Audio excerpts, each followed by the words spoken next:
Okay, welcome to our health and wellbeing program here on UxbridgeFM, and our guest today is Michele Stevens. Welcome back, Michele. Thank you so much for having me back, Steve. How are you? I'm good, yeah, and we are chatting about the new year. It's also a new decade, of course. It is. New year, new me, and ideas. Maybe if you've got a project that you're thinking about doing, a sideline little, hobby or something. How do we get that going? I suppose the obvious thing is just to start small. Just start. Yeah. just start, because I know in stuff that I've done in the past, you're like, oh yes, I'm going to start when I have this ready and when I have this ready, and all I do is procrastinate, and I'm very good at that. I think we all are, aren't we? But just start, take that first step. I mean, it was even when I was starting my business, even just a simple point with the website. It was like, I can't launch it yet, I can't make it live, can't let it live. But actually, if I didn't make it live, how would anyone know that I was out ready for business? Yeah. And it's evolved. It doesn't look anything like it did when I first started, because you make the changes, and I think that's a physical representation of myself. I am not the same person when I first started out. I have evolved, I have changed, and I've made those changes. But 2020, you are right, new decade. And when you think about it, 2020 is very good about seeing clearly. After all, if you have 2020 vision, you're seeing clearly. Oh, I hadn't thought about that. Yes, 2020 vision. Yeah. We should use that in a tagline somewhere. Yeah, definitely. Get some of those glasses that were done for the new year. Does it even mean 2020 vision? It's probably some number of feet you can see or something, I don't know. More than likely. Font size. But it's always been said about, oh, you've got 2020 vision, you're seeing clearly. And yes. For me, 2020, this is this year. This is perhaps the chance for you to see clearly about what you want, and also about what you don't want, perhaps, or want to let go of. Any repeated old patterning, let go of, and move forward to the future. Yeah, because you're saying, it takes 3 months or so to form a habit. So that's through to March. Yeah. Can we keep our new projects going until then? Oh, I'm sure people can. If you've got the will and you want to make the difference, then you will. And it's about understanding who you are as a person. Why is it that you want to do this? Why is it that you want to make the changes? Is it that you've found yourself in a set of repeated negative patterning, and you're like, oh my gosh, I'm always ending up with these same feelings, this same situation. What can I do to make a difference? So you're going to start with yourself, and you're going to go, right, what am I learning here? What are these things telling me? Okay, let's see where I can make a difference, move forward for myself. You have to want to do it for yourself, not for anyone else. Whether you're giving up smoking, I wouldn't say give it up. You're going to let it go. It's like losing weight. You don't want to lose weight, because if you lose something, you look for it again. So you're going to let go. You're going to look at yourself, or you want to make those changes to make you feel good. And it's about acceptance of yourself. This is who I am, and this is me, and I love me. That's ultimately what it's about. And you can get to a point you think, well, you can love you. Yes. Yeah, I love me.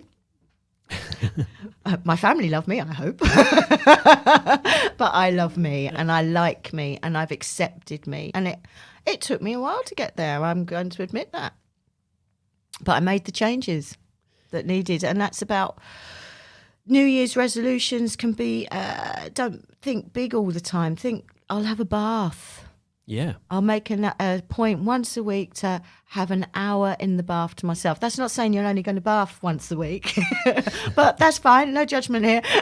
But having that time where you make it special, whether you like candles, have a glass of wine and read a book, but lock the door, because I know when my children were small, I couldn't have a bath. They'd be in on top of me, and they often were. Get some nice music on, little Bluetooth speaker maybe in the bathroom. Listen to us. Yes, in the bathroom. Maybe do some meditation in the bath. Yes. Save time. Yeah, exactly. But if you're an office worker and you're stuck at your desk and you've got a habit of eating lunch at your desk, maybe not moving very much in a day, what's some little tips for the new year for them? Is that sort of job, office-based jobs? It's to remember you. You can't do your job if you're ill. You can't do your job if you've got some pain somewhere, and then your job wouldn't be done. It's a roll on. Your colleagues and yourself are all affected, and it raises your stress levels. So don't feel that you can't get up and go and make a cup of tea, or if you don't like tea, go and have a walk around the office, or go get yourself a drink of water. Remember to stay hydrated. Remember to eat. They're simple things. I mean, when I was an office worker, constantly at my lunch at my desk, even when I was still working. Yeah. I didn't take that time out. And it's important. And there's so many studies, and even whether you believe the studies or not, from yourself, I noticed the difference in myself when I made sure that I ate properly, that I actually took a break away from the screen and the computer.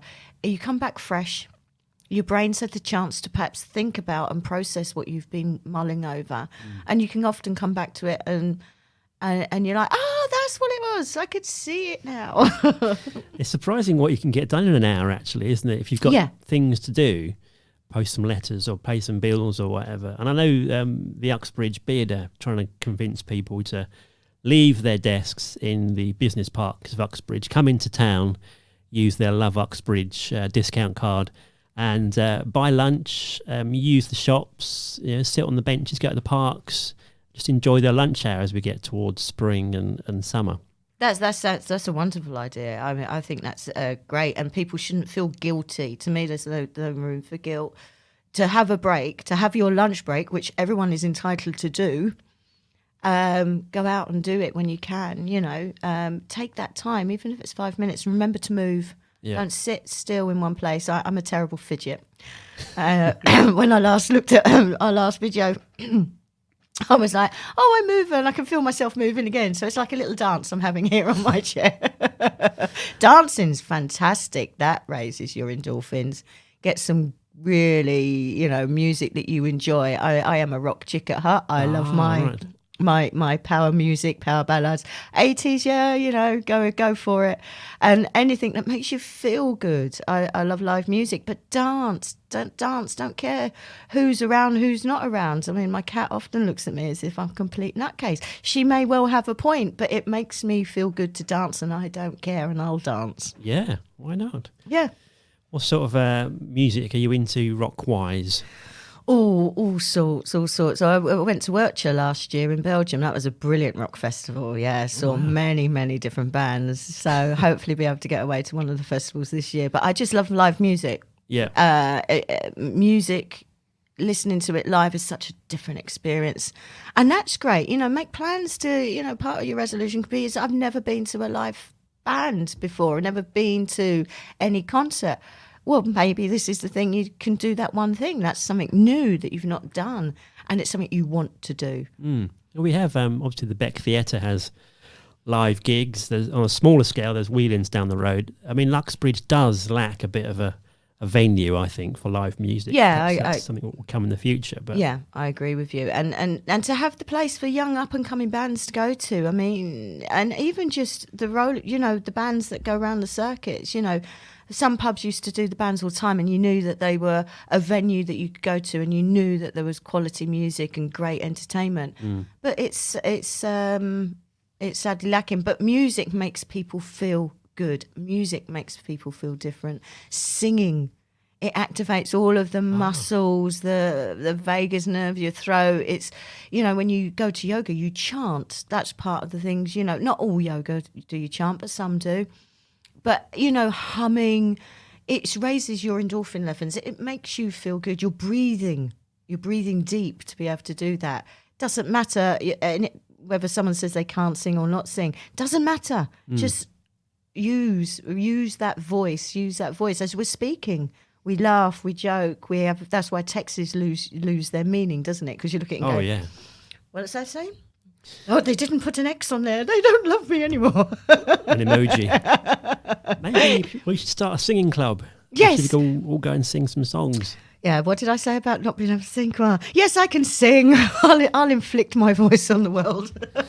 What can we do if we've got a long commute maybe into London, sat on a tube train, stuck on a seat? It's not very comfy. Yep.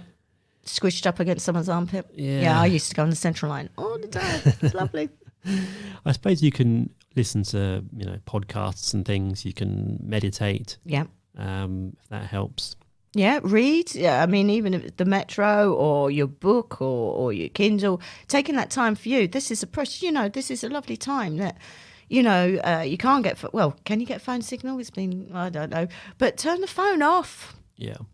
There are times where you just need that downtime time. And if at that hour to work and from work is your downtime, you're readying yourself for the morning ahead, or you're releasing all the stress for your going home, use that time to let go or prepare. You can meditate. You could listen to a podcast, perhaps. Obviously, if you've turned the phone off, that might be a bit difficult, but you know what I mean. Yeah. Or even use that time to close your eyes and scan your body. What is your body telling you? Is the muscle tight? Are you holding yourself in a certain way? Are you not sitting properly? Is something hurting that you weren't aware of? Are your shoes too tight? That mental scan and asking yourself, how are you today? How am I today? Is there stuff that I need? Am I feeling hungry? Am I feeling thirsty? Listening to yourself, acknowledging yourself. And what are the dangers if we don't listen to our body? Then the small niggles in the back or whatever, they can become bigger niggles, and some serious things obviously can occur from there. Yeah. I say to my clients, and I truly, truly believe this, if you do not listen to your body when it's whispering, it will scream at you and make you listen. And when it's screaming at you, that's normally that something is presenting itself in a way that you can't ignore it. Back problems, illness. That's your body saying, you haven't listened to me, I'm going to make you listen, and I'm going to stop. Yeah. So your body is your friend, and it will tell you when it needs some TLC, some time out, just some downtime to stop and just to rest and recuperate. I mean, that's sleep. Sleep is the best time to heal. Oh, I love sleep, yeah. But how many people don't have a good night's sleep? Oh, yeah, a lot, I'd say. Probably Yeah. using their gadgets until right before going to bed. Yeah. And I think people underestimate the power of a good night's sleep. Yeah. That is when your body does what it needs to do. It's recharging. I mean, everyone's like, oh, my phone's nearly dead. Oh, I can't see. But we let our bodies get to that point where they need to recharge, and we haven't plugged them in. Our plugging in is our good night's sleep, our rest, our downtime, that living in the moment, that enjoying life. That is our recharging of our batteries, which is ourselves. And if someone says to me or you, I haven't got time to look after myself, my job is so busy, I have to accept all these new projects, I can't say no, what are we going to say? If you don't make time for yourself, your body will tell you when it needs that time. But more than anything, if you don't make time for you and look after yourself and make sure that you are happy and well, you can't look after anyone else, because you cannot drink from an empty cup. And if you're not giving to yourself, you can't give to other people, because you've actually got nothing to give. Wise words. Let's just take a look at your website, because just run through some of the services that you offer. You're saying on here, for example, the quote of the day, be the change you wish to see in the world, is a quote by Gandhi. Yeah. And then just run through some of the things you can help with therapist-wise. I help people reduce and relax, relax and reduce their stress and anxiety, help people be the person that they want to be the best version of themselves. I'm not projecting to say someone needs to look a certain way or be a certain way. I want you to be the best and feel the best that you can do and feel. And I will support you in that journey. And whether it's massage, hot stone massage, reflexology, hot stone reflexology, or facial reflexology, or use of my colour, mirror therapies, I use all of that, my toolbox, my toolkit, to help you, my clients, get from it what you need, what your body needs, what you need. So I always listen to my clients. I always ask them, what do you need from me today? What can I do to help you? Because we work together. It's not me making them feel better. They're making themselves better because they're giving themselves that time to recharge. Yeah. I'm just helping. I'm the facilitator. They're the ones with the power to feel good and make those changes. And I'm there to provide the love, support, and the treatments that they need to do that. And I love it. It's a privilege. It is an absolute privilege to help people.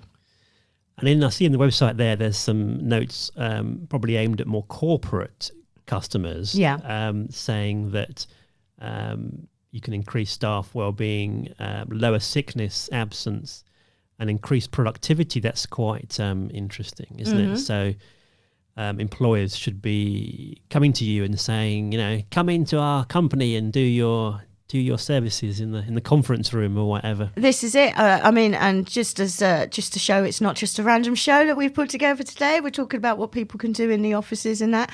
Companies being able to offer people like myself and my services where I can be there for the whole day. And so for the break for the employees is to go and have that 20-minute Indian head massage or a facial reflexology or a foot reflexology. Yes, it's not full treatment, but they're having 20 minutes away from their desk. They're having a wonderful treatment given to them and they feel so much better. And when I've done these days, the clients, the employees are always saying, we want you back more. And I'm delighted to say Diageo have done that. And I start with them on Monday, and I'm their on-site reflexologist every Monday for their staff. Wow. To get free drinks as well. I haven't asked that one yet. So do have a scan down WellnessByMichele.com. Lots of interesting information there. And the Facebook page is facebook.com/WellnessByMichele Holistic Therapies. Regular postings on there. Yes. Relax, revive, reboot, reduce stress and anxiety is your tag. Yes, and that's ultimately. I will never ever, and no therapist should ever say they can cure someone. No. But for me, my ethos is you are special to me, and I will look after you, and that's what my clients love, and I love. Next time you come in, we're going to have you in back again, I think. Hopefully, yes. We're going to talk about complementary versus alternative therapies. Yeah. Because that can be confusing, can't it? Yeah, what is the difference? Are they the same? Are they not? So, yeah, we'll talk about that. And if anyone wants to drop us a line about further podcasts, broadcasts like this, different topics, or you want to know more about something, perhaps to see a therapy in action, please let us know. Yeah. Either your Facebook page or the UxbridgeFM Facebook page. Drop us a line. Any ideas for topics would be appreciated. Yeah, we need the love. We want to know you're listening to us. But for now, thanks so much for coming in again, Michele. Thank you, Steve. Thank you for having me. It's a pleasure. And we'll see you next time. Definitely.